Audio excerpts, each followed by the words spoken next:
খেরিয়াতে পাঞ্জাব ব্যাংকের গ্রাহক সেবা কেন্দ্রে কয়েক লক্ষাধিক টাকার জালিয়াতির অভিযোগ। শতাধিক গ্রাহকের ফিঙ্গারপ্রিন্ট জালিয়াতি করে কয়েক লক্ষ টাকা হাতিয়ে নেওয়ার অভিযোগ সিপিএম অপারেটরের বিরুদ্ধে।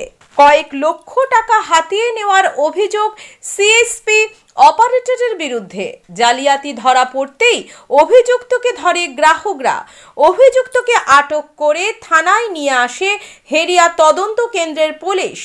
জানা গেছে, ব্যাংকের গ্রাহক সেবা কেন্দ্রে টাকা জমা দিতে এলে কখনো সার্ভার ডাউন বা কখনো ফিঙ্গারপ্রিন্ট ম্যাচ হয়নি এই বলে দফায় দফায় ফিঙ্গারপ্রিন্ট নিয়ে নেওয়া হতো। পরে দেখা যায় অ্যাকাউন্ট থেকে কয়েক দফায় দফায় টাকা তোলা হয়েছে।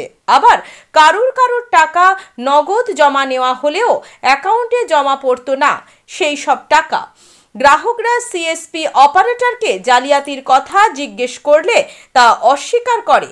এরপরই পুলিশের দ্বারস্থ হলে পুলিশ অভিযুক্তকে আটক করে। জানা গেছে, প্রায় শতাধিক গ্রাহকের কাছ থেকে ফিঙ্গারপ্রিন্ট জালিয়াতি করে প্রায় কয়েক লক্ষ টাকা নয়-ছয় করা হয়েছে। আমার ওয়াইফের অ্যাকাউন্টে 43,000 টাকা ছিল, ওখান থেকে পুরো টাকাই তুলেছে ডবল ফিঙ্গারপ্রিন্ট দিয়ে। আমার ওয়াইফের ডবল ফিঙ্গারপ্রিন্ট দিয়ে বলেছিল যে 43,000 টাকা পুরো উঠে যাবে, কিন্তু এখন পাঠিয়েছে 30,000 গুগল পেতে পাঠিয়েছে। আমার 13,000 টাকা পাঠাচ্ছে না, ফোন করলে ফোন তুলছে না, আজ দেবো কাল দেবো বলছে, এইভাবে 13টা দিচ্ছে না। প্রতারিত হয়েছে ও নিজের মুখেই বলেছিল যে 43,000 টাকা উঠে গেছে, তার জন্য বলছে যে লিঙ্ক নেই, সার্ভার প্রবলেম, তার জন্য ক্যাশ দিতে পারছি না। 43,000 রিটার্ন 30,000 টাকা আমার গুগল পেতে রিটার্ন করেছে, 13,000 টাকা দেবে বলে এখনও দিচ্ছে না। তার জন্য আজকে আসা এই নিউজের সামনে। কতজনের মধ্যে প্রতারিত হয়েছে বলে মনে হচ্ছে? হ্যাঁ, ম্যাক্সিমাম 20-25 জন। এখন এখানে আছে 25 জন মতন।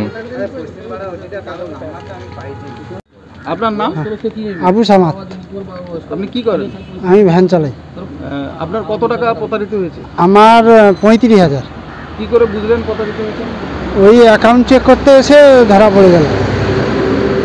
আমার অ্যাকাউন্টে টাকা ছিল মোট 47,400 কত টাকা, এবার 35,000 ও তুলে নিয়েছে। কিভাবে তুলে নিয়েছে? ওই ফিঙ্গারপ্রিন্ট দিয়ে করে কোনো রকম তুলে নিয়েছে, আর কি বলবো। আপনি থানায় জানিয়েছেন? হ্যাঁ, থানায় জানিয়েছি, নাম গ্রাম সব কিছু দিয়েছি। আপনার নাম? নমিতা জানা। আপনার কত টাকা? আমার 50,000 টাকা 24/12/2023 জমা দিয়েছিলাম।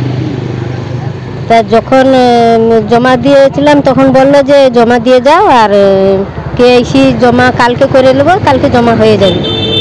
তা আজ পর্যন্ত জমা হয়নি। যখন টাকা আনতে আসি তখন বলে যে কেআইসি জমা হয়নি। এই নিয়ে গন্ডগোল, ভাইরা কি গন্ডগোল করছে, তাদের সাথে আমি আসছি থানাকে আর কি।